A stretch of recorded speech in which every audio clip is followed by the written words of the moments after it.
तीसरी तिमाही hospital business के लिए अच्छी रही है, क्योंकि आज सुबह में हम ग्लोबल हेल्थ केयर के भी नंबर्स देख रहे थे। अगर आप अपोलो के बारे में और डिटेल्स दे सकें, ग्रोथ, मार्जिन परफॉर्मेंस उम्दा रहा है, बरकरार रखेंगे आगे? हमारा 3 लाइंस ऑफ बिजनेसेस है, जैसे आप जानते हो। एक हेल्थ केयर सर्विसेज है जो कि हॉस्पिटल्स कहते हैं हम, और दूसरा जो है हमारा फार्मेसी और जो डिजिटल हेल्थ बिजनेस है वो हमारा सेकंड लाइन ऑफ बिजनेस है, और थर्ड जो है वो डायग्नोस्टिक्स और रिटेल हेल्थ है। अब जो हॉस्पिटल बिजनेस था उसमें अभी इस क्वार्टर में हम लोग ने 66% ऑक्यूपेंसी था हमारा ओवरऑल। 2400 करोड़ के ऊपर हमारा ये था रेवेन्यूज, 2463 करोड़। और हमारा जो इबिडा मार्जिन है उसमें 23.8% था इस क्वार्टर में। एंड ओवरऑल पैट जो हम लोग ने हॉस्पिटल सेगमेंट में जो रिपोर्ट किए हैं वो 287 करोड़ था।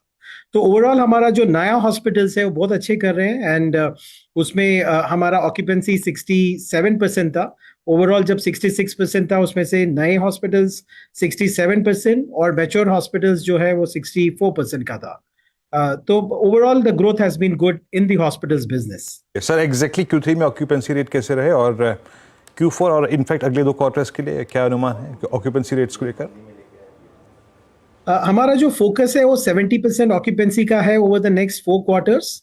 बट Q3 से Q4 जनरली ऑक्यूपेंसी बेटर होना चाहिए, बिकॉज Q3 में हमारा फेस्टिवल सीजन होता है, दिवाली वगैरह, तो Christmas everything, so people generally don't come into the hospitals as much for elective procedures.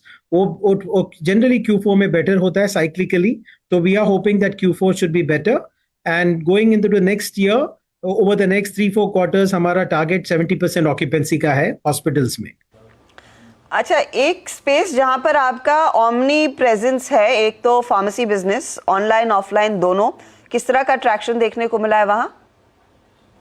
हम लोग, as you know, we are the largest pharmacy operator in the country today. हमारा 5790 stores हैं अभी across, and we are also in omni channel, right, because we are not just doing physical stores, we are also doing digital. Digital भी काफी अच्छा grow हो रहा है। 10% of our revenues today come from digital. So digital और physical मिला के हमारा जो फार्मेसी बिजनेस है अच्छा कर रहा है। 17% ग्रोथ था ये क्वार्टर में। गोइंग फॉरवर्ड हम उसको 18-20% तक ले जाना चाहेंगे। मोस्ट इंपॉर्टेंटली ये क्वार्टर में हम लोग ने कहा था, अगला क्वार्टर तक हम लोग ने बोला था कि ये जो ओमनी चैनल फार्मेसी बिजनेस और डिजिटल हेल्थ केयर सर्विसेज है, हम लोग ने बोला था कि Q4 तक उसको इबिडा ब्रेक इवन कर देंगे। वो हम लोग ने एक क्वार्टर पहले कर लिया। ये क्वार्टर में हम लोग का ब्रेक इवन हो गया है अपोलो हेल्थ को। And pharmacy, offline pharmacy business जो है, जहां पे जो स्टोर्स हैं, वो 7.7% इबिडा मार्जिन में चल रहा है।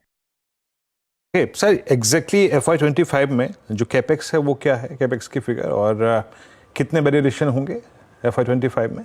हम लोग ने अगले 3 साल में हम लोग ने कहा है कि 2200 बेड का प्लान है हमारे पास, बिकॉज हम लोग ग्रीन फील्ड जब करते हैं तो जो टाइम लगता है जनरली हॉस्पिटल्स करने के लिए।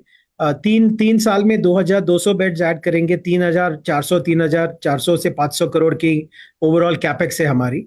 और जो if you look at next year we will be operationalising, Pune में हम लोग ने एक एक्विजिशन किया है, वहां पे 250 बेड का फेस 1 का जो प्लान है वो अगला साल बाय 4th क्वार्टर स्टार्ट हो जाना चाहिए।